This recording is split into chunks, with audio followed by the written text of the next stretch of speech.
Currently, 1% of Americans volunteer to the US Army. Only 1% of those volunteers see combat. Many who return wounded feel alienated and alone. I got blown up in Afghanistan. Everyone from my platoon's gone. I'm from a very small town, and no one in my hometown really went through what I went through. I had no one I could talk to about it. Everyone just kind of looked at me like, oh, he's just crazy. Out of a deep love for her country, Judy Schaefer, the daughter of a World War II veteran, founded Heroes to Heroes, a program that brings wounded US veterans to Israel for spiritual healing and peer support. I had spent a significant time in Israel, and I saw that Israel really takes care of veterans, takes care of her people, and has a military culture. And I thought, wouldn't it be great to have a peer support program between American wounded vets and Israeli vets? And so we started off as a peer-to-peer support program, but what I saw a year and a half later, I saw spiritual healing. And I saw them getting their faith back. I saw our veterans literally transform over a 10-day period. Working with people who have PTSD, PTS, brain injury, depression. We don't cure it, we don't heal it, we open a door. We open a door to let them welcome healing.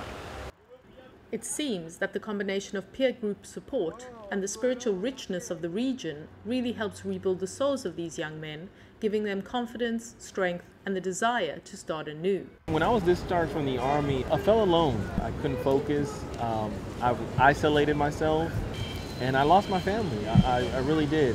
August 10th, I was thinking about committing suicide, and I got a phone call from Heroes to Heroes saying that they had a slot open. Came on the trip, completely changed, mesmerized my life, changed it. I regained my confidence, my abilities, my strength, my faith, my family. I'm in a better place. I love Israel. On the most recent visit, 12 American veterans, most of whom were wounded in Iran and Iraq, were joined and escorted by 5 Israeli wounded veterans. It's a great privilege for me to try to help my friends, American friends, in their early steps of injury in their life. Uri, who was injured and captured in '73 while fighting at the Suez Canal, began an organization in the 90s to help rehabilitate fellow prisoners of war in Israel. Happily married and a father of 3, Uri has contributed to veteran rehabilitation in countries worldwide. I think that it might be a good example for them to see that it is possible to build a life after the injury. The deep bonding and relationships that develop during the trip are built to continue as a lifelong support system for the men once they return home. Together, they share, laugh, cry, and heal while visiting Israel's holy sites, historical battle monuments, as well as the country's beautiful natural wonders. It's helped me a lot so far. I haven't really had anyone to talk to over the few years because everyone from my platoon's gone. I finally have a group of people I can lean on when I need help now. One of the highlights of the trip is a baptism that many of the Americans participate in with Pastor Todd at the Yardenit. The historical Jordan River was John's original baptism site. Bringing Jews and Christians together in a way that's healing in a river with no church here, no synagogue, no Catholic church, no Protestant church, just here sharing and making that expression of I want to be whole. It's very emotional for them, and it's very healing to be with people that are in the IDF, have been part of combat, who also have been injured, and to watch those two groups come together. There's just something that happens. You can't really put words on things that happen that are so spiritual of nature.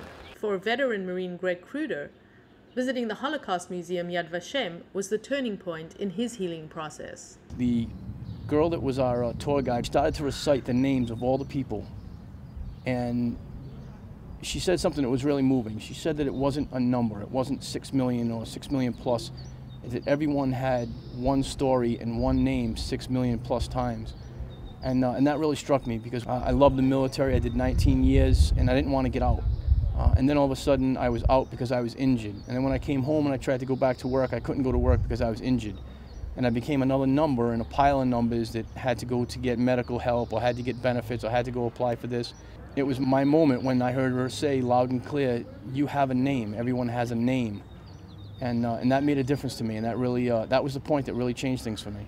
I was able to get off a lot of my medications, had confidence and belief in myself again and the things that I did. Now I'm back again on a new trip as a coach and trying to help other wounded veterans have the same experience that I did. They want to be part of something.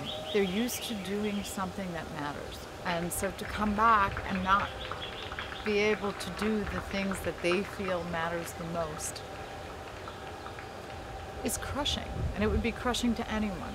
Judy hopes to continue to help these heroes in need open the door to a fresh start in life. These are all of our children. They raise their hands so my children could go to college and continue their lives. We want them to wake up tomorrow and say, I matter. This is Ayelet Saban reporting for Israel Up Close.